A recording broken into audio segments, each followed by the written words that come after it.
Yeah, hey, Woodsuck here. Hope everyone's doing okay.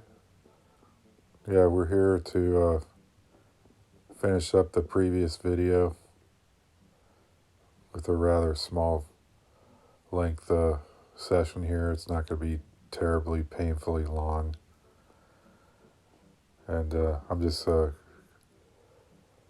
doing the final touches on this face, which I left unfinished from the last video.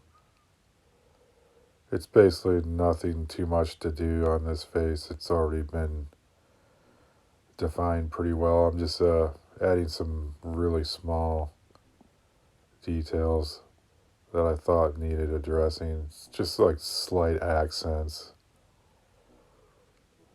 to the nose area, beard, and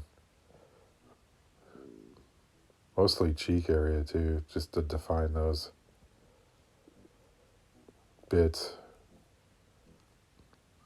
And yeah, I use steel wool quite a bit to knock off the high points here.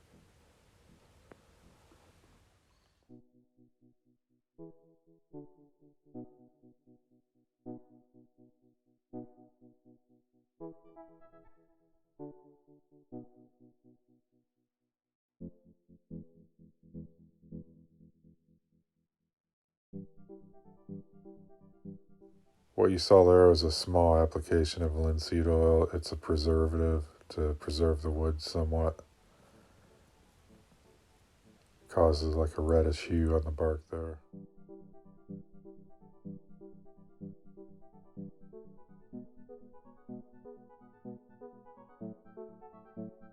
Then I'm putting some of this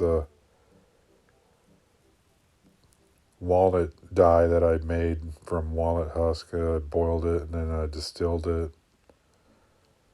a little bit, reduced it down, and then I added isopropyl, not isopropyl, but like a pure grade alcohol. I think it's like a wood grain alcohol to the solution to preserve it, because when you store this stuff, it tends to develop some kind of mold on it for some reason. I don't know what it is, but the alcohol in there keeps it preserved and keeps it less prone to molding. So yeah, I did a few coats of the linseed oil just to preserve the wood. It also brings out the face a little better. Nothing too extravagant or flashy. I was thinking of using watercolor paints on this, but I decided not to because it's just, I think the wood tone is good enough on this one. So I hope you guys enjoyed this, and we'll see you guys on the next one.